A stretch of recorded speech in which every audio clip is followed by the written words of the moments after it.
Hi, welcome or welcome back to Books and Bocadillos. My name is Maria Andrea, and today I am kicking off a week-long series of tags, and I'm starting with the 101 Days of Summer tag created by Duane at the Reading Room 1972. I was tagged first by Pat at Book Chat with Pat, and then by Gina at the Library Mouse Gina. Thank you both for tagging me. It is midsummer, and I am excited to talk all things summer here on my channel. Um, I have an iced tea. This is the Celestial Seasonings tea bags. I have about two of them in this. It's like a cold brew iced tea, and it's a half and half. So half, it tastes like an Arnold Palmer. Um, let's get started. Question number one, barbecue time. I'm going to read um, the prompts off my phone because my notes are choppy. Barbecue time. Pick a favorite author. They are inviting you to a barbecue to announce their newest work. What do you hope they are announcing? What are you bringing to share? So I hope that I am getting invited to a like taste around the world kind of a barbecue. I hope that the favorite author that is inviting me is Mia P. Manansala. I have talked about the Tita Rosie Kitchen Mystery series here on my channel plenty. I love that series. Um, I'm into cozy mystery, so I really do enjoy the series and this Filipino family and all the chaos that they have to endure together. Um, and ultimately, themes of family and friendship are huge, and I really appreciate that in the series. So Mia Pimanansala is inviting me to announce that she is collaborating with either Julia Turshen or Sami Nosrat. Julia Turshen is one of my all-time favorite cookbook authors, and Sami Nosrat is a celebrity chef whom I just adore. And so I'm hoping that she's collaborating with either both or one of them, and that she is publishing a Filipino vegan. I'm going to say vegan because I'm vegan, and I mean, it's okay if she doesn't have all vegan recipes, even in like Julia Turshen's um, cookbook that I have that's like comfort food. She has one chapter that is vegan and it has like 11 recipes, and those 11 recipes for me are worth the buy of this cookbook because those vegan recipes are amazing. So I'm hoping that Mia Pimananzala is doing a cookbook. She always has vegan food in her books, so I'm hoping that she has a really good, it's either all vegan or a good amount of vegan Filipino recipes. Every recipe that I've tried from the Cozy Mystery series, the Tita Rosie Kitchen Mystery series, has been really, really good. So I'm not Filipino, but I do enjoy all foods from around the world, and I have learned to really love Filipino food through this Cozy Mystery series because all the recipes are so, so good. So yeah, the last recipe I tried is the halo halo, and that was so good. Okay, so yeah, I'm really hoping that it's a collab and it's a cookbook and it's amazing. And what am I bringing to the barbecue? I am probably bringing my staple macaroni, vegan macaroni salad. So that's what I'm bringing. Question number 2, road trip. Pick a real world setting from a recent or not so recent read. Where would that road trip take you? Okay, so I am currently reading for the Books and Bocadillos book club. I'm reading Untamed Shore by Silvia Moreno Garcia. And Untamed Shore is set in Baja California. So I am taking a road trip to Baja California. I live in South Texas, so I'm going to go north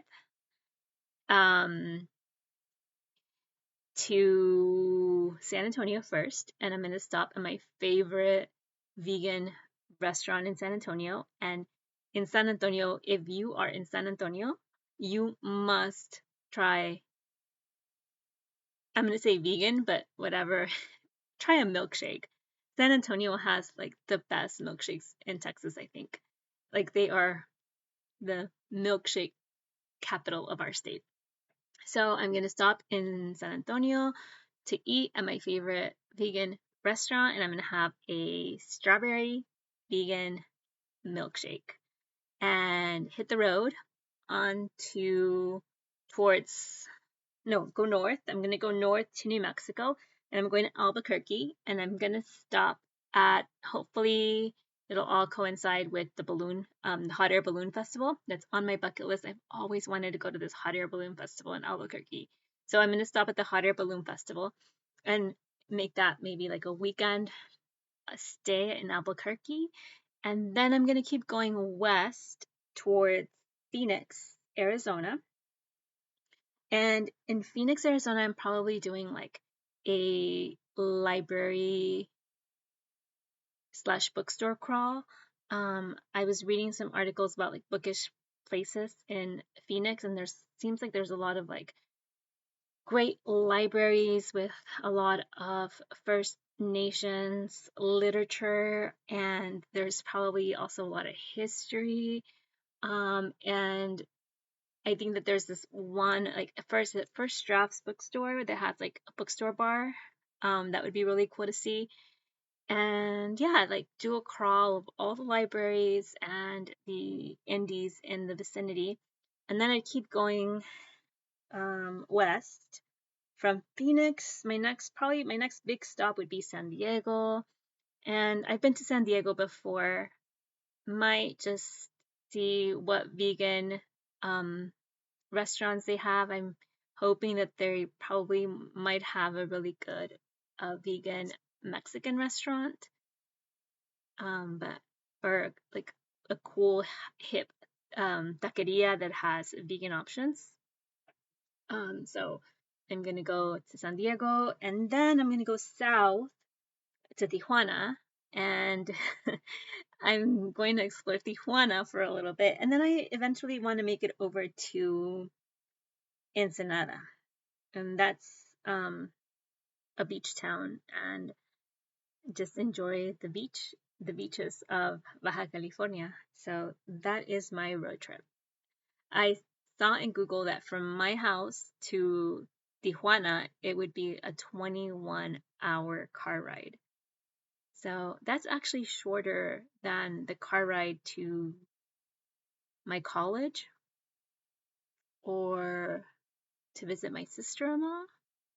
So that, maybe. I don't know anybody that would want to go with me though to Tijuana, but for the sake of the tag, I'm heading to Tijuana by road. Number 3, camping. Do you rough it, say tent and a sleeping bag, or do you require amenities? Will you read more than usual? When, like, if it was me 20 years ago, I probably would say absolutely yes, we're roughing it. But me, 40 something year old me, says no, absolutely not roughing it. I would like, we recently went to a tree house and that was really fun. So something like that, but depending where we're going, right? So no, I'm not roughing it. Going to require a little bit of glamping. Be nice to have, depending on where I'm at. A sauna would be cool if I'm in a cold setting. If I'm if it's summertime, and it's hot in like hot summer season location, like a place where you can go and have like those salt mineral baths, that might be fun. Or like creeks that are okay to bathe, to like swim in. Um, like natural kind of like um, things like that would be fun. Um, a hot tub is always nice. A nice amenity, and electricity, like a fridge, and at least a fridge to be able to store foods. Especially because I'm vegan, I usually would need to travel with food, maybe have access to ice. That would be that'd be important for me. Number 4, festivals. You're attending a booktube festival where dressing up as one of your favorite literary characters is the only requirement. Who do you go dressed as and why? Okay, so this is funny. Um, I would go dressed up as Lobisona. I haven't read this book, but it's on my TBR and it's a YA book. Um, it's Lobisona is a novel by Romina Garber. Apparently, it's a series. The series is Wolves of No World #1. It was published in 2021. I'm going to try to put an image on the screen. Publisher is Wednesday Books. It's 416 pages long, and this summary, the description says Garber's gorgeous novel combines the wonder of a Hogwarts-style magic school with the Twilight-esque dynamics of a hidden magical species that has strict rules about interacting with the human world. Some people are illegal. Lobisonas do not exist. Both of these statements are false. Manuela Azul has been crammed into an existence that feels too small for her. As an undocumented immigrant who's on the run from her father's Argentine crime family, Manu is confined to a small apartment and a small life in Miami, Florida, until Manu's protective bubble is shattered. Her surrogate grandmother is attacked, lifelong lies are exposed, and her mother is arrested by ICE. Without a home, without answers, and finally without shackles, Manu investigates the only clue she has about her past, a mysterious Z emblem, which leads her to a secret world buried within our own, a world connected to her dead father and his criminal past, a world straight out of Argentine folklore, where the 7th consecutive daughter is born a bruja and the 7th consecutive son is a lobizón, a werewolf, a world where her unusual eyes allow her to belong.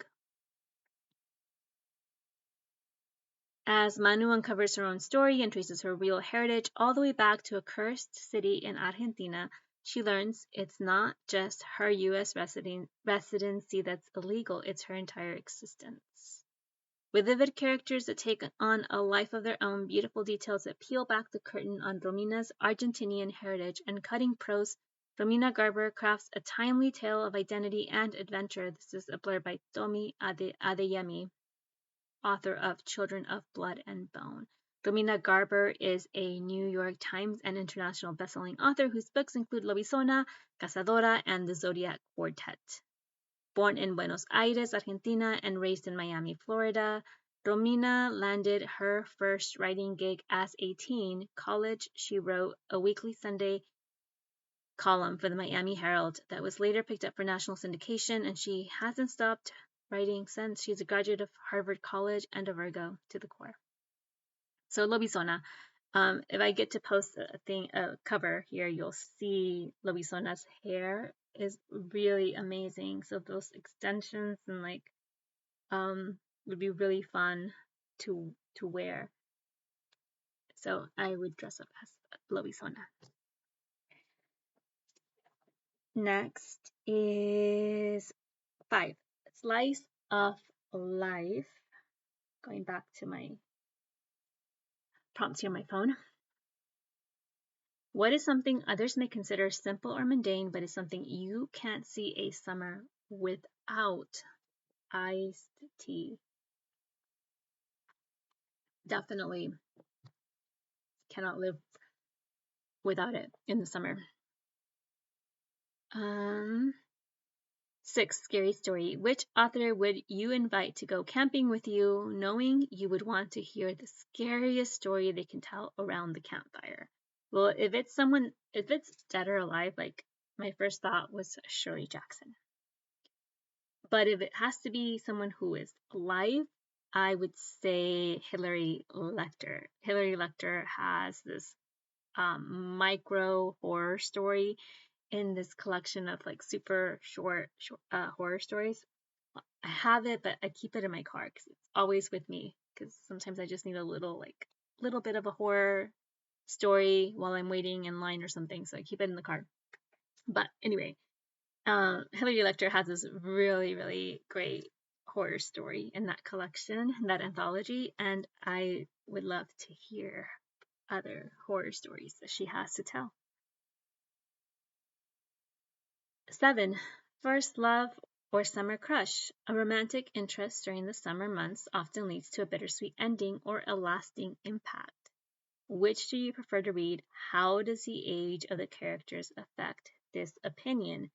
I prefer Summer Crush, which would lead to a bittersweet ending. I like the feels. I like the feelings, even when I like a story that sometimes I prefer a complicated love story to like a happily ever after. So I think most summer romances tend to be happily ever after. So I think a more complicated story in which you feel your heart just tearing and that like emotional pain of parting with a summer crush. I think that would hit me in the feels, and it would really be a fun thing to read. I'm thinking of When Dimple Met Rishi. It's a YA book. I really love that book. So that question makes me think of When Dimple Met Rishi. Question number 8. Nostalgia.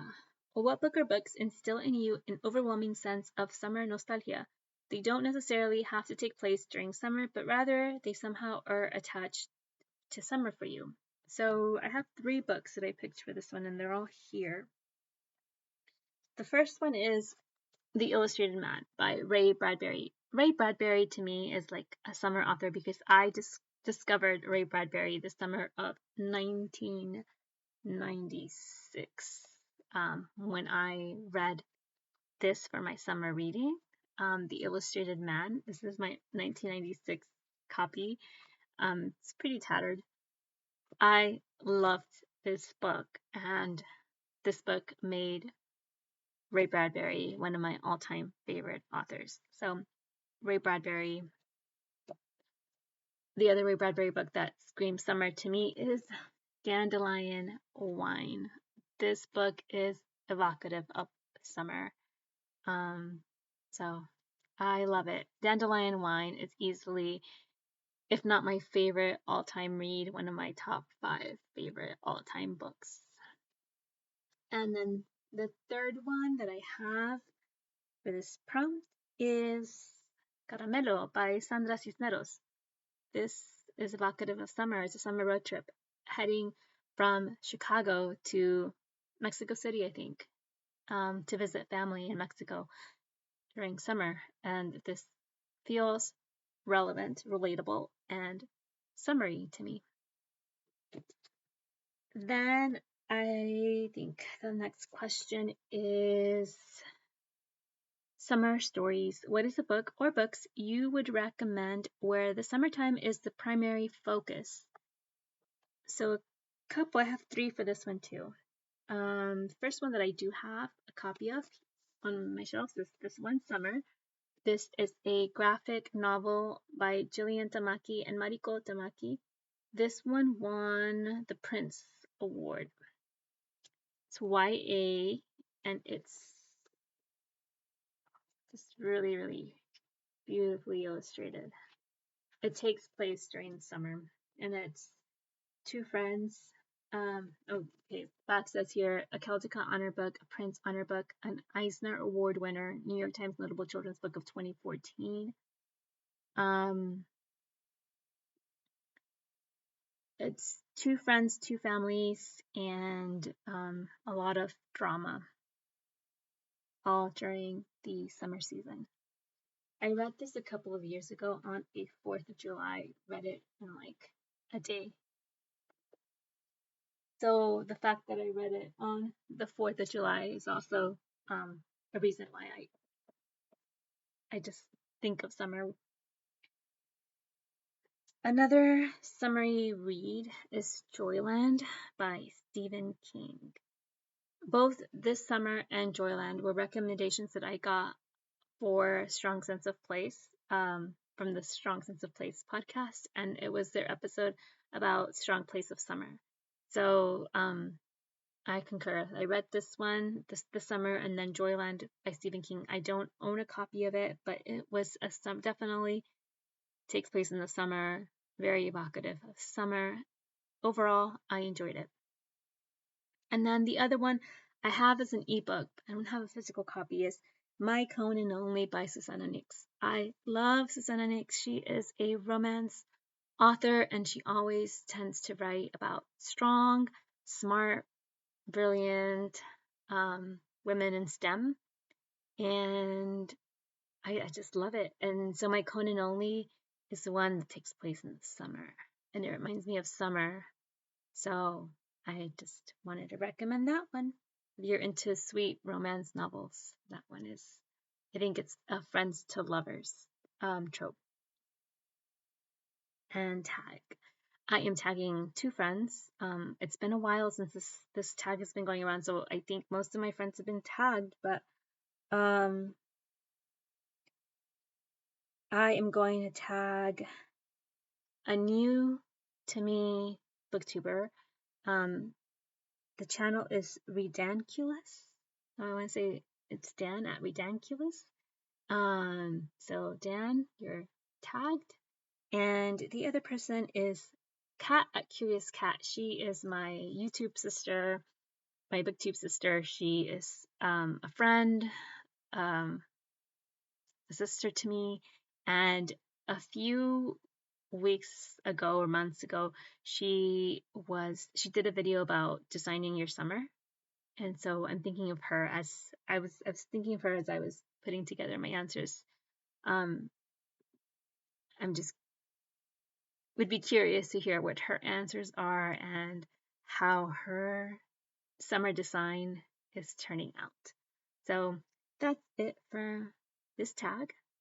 There will be more from me, and hasta la próxima.